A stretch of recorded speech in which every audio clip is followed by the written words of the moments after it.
Hey everyone, this is Ryan Wan, Wellness Educator for Healthy Highways. We are on Workout of the Week, or WOW number 8. As you can tell, this is going to be a little bit different format than usual. I tried to script this and read it, and I kept messing it up, so I'm just going to talk to you off the cusp. Over the last 7 weeks, we've discussed the what and the how of meeting the physical activity recommendations, both for resistance training and aerobic exercise. Today, we're going to talk a little bit about the why, and that's why we call this presentation Moved, because we're going to talk a little bit about what moves us or what isn't moving us to be more physically active. As you can tell from the picture here, we're going to talk a little bit about health in America. It seems that that is usually used as a motivator to get people to be more active. Let's just take a look at what the statistics say over the last few decades. From going back as far as 1988 to 1994, compared to 2011 to 2014, we're looking at adults in the United States, ages 18 years of age and above. So United States adults. We've increased diabetes prevalence from 8.4% to 12.6%. High cholesterol has gone up from 21.5% to 29.8%. Hypertension, 24.1%, is now 33%. Overweight has gone from 54.9% to 71.6% as of 2016. And obesity has increased from 22.3% to 42.4% as of 2020, according to the CDC website. I feel like we've known for a very long time that physical activity is healthy and will help us to improve all of these things here. But we're not getting any healthier. So are we even attempting to use physical activity to make us healthier? And according to the CDC, only about 23.2% of American adults meet both the resistance training and the aerobic exercise recommendations. There is some research that suggests that if we actually, that statistic is based on surveys. If we actually measured people's activity, there's some research that suggests that that percentage you see on the screen there might be as low as 5% of adults in America meeting the physical activity guidelines. So what I'm thinking is that although we use our health as a motivator to become more active, it doesn't seem to be very effective. So I just want to take a few minutes to talk to you about maybe a different perspective, and you might not, but you might find this more motivating than numbers on a lab slip. So we're going to look at a new viewpoint in terms of why we want to be more physically active. Let's look at activities of daily living. Something as simple as carrying in the groceries, tying your shoe without the aid of a bench, even using the toilet. At some point in time, some of these simple things, or maybe they already are, can be difficult, and they shouldn't be. They should be activities of daily living that we do without thought and without too much effort. And that is not always the case, and it's common that it isn't the case. Carrying in a big load of groceries might make us, more out of breath than we would like to. Bending down to tie our shoes the way the person in the picture is might hurt. We might have trouble having the strength to get back up. And something as simple as using the toilet might become a strength exercise as opposed to just using the restroom. Physical activity can make all of these things more, I don't know if I can say enjoyable, but can make all these things easier. And they should be. We want these things to be easy. These are things that we don't want to have to think about getting throughout our daily lives.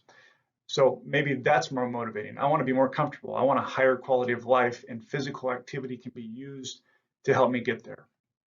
So these are activities of daily living. There are activities that happen with less frequency, but they're of a higher intensity. Something like moving the furniture around. It could be moving, or it could be just rearranging the furniture in the living room or the bedroom, or moving things around in the garage. That is of a higher intensity than most of the things we have to do on a daily basis. That box of printer paper in the office. Do you avoid that because it's a potential risk to you, or is it something you can do, something you can show off a little bit in the office and move that big box of printer paper? And then something like gardening all Saturday morning or whenever it is you want to do your gardening. Are these things causing us to be in pain for days afterward? Are they a risk to us? Or are they something that's a little bump in the road, maybe a little bit of soreness for a day or two, and we're just fine? Uh, I would rather these things to be a bump in the road than cause me to be sore and possibly injured for days afterward. And physical activity, again, can help me to better do these things, make me stronger, give me more endurance, give me more cardiovascular fitness.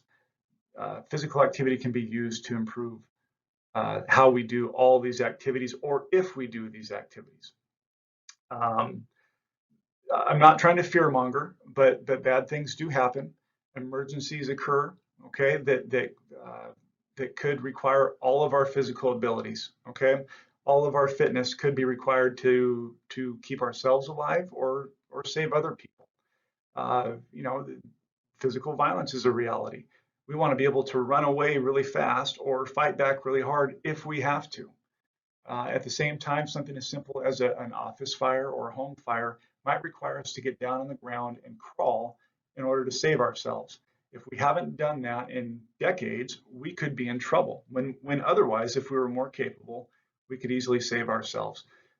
Physical activity can prepare us to be ready for, you know, I hope none of us ever find ourselves in these situations, but if we do, our lives are at risk and we want to be able to respond. And physical activity can do that for us. Okay. And if none of this motivates you, maybe being the slowest guy in the group or lady in the group will be a motivating factor.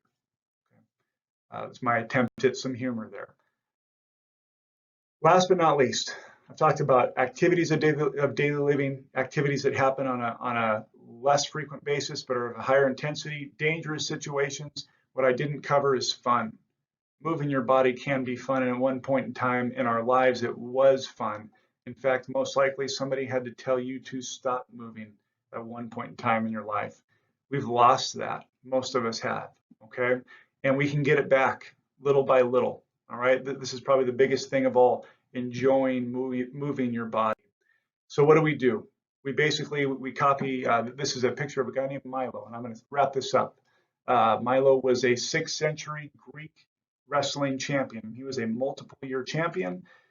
They asked him how he became so strong and fit, and his story was he grabbed a baby bull or a bull calf, I think it's called. He marked it somehow. He picked it up over his shoulder. He walked around with it throughout the day, put it back down, came back the next day, grabbed the same bull, picked it up, moved around with it, put it down, and did that day after day after day. And what happened? That baby bull got bigger and bigger and bigger, little by little over time. And Milo got bigger and stronger and more fit, little by little over time. So, what do you do in response to all this? You find a baby bull that's not too big for you and not too small for you. Where are you at today? And that's where you start to be active. Okay, you don't ask too much of yourself, don't ask too little. And you make sure that that bull gets bigger little by little, day in and day out over the course of time. I hope that makes sense. I hope this helps. I hope this is found to be motivating in some way, somehow. I thank you for your time. We'll see you next week.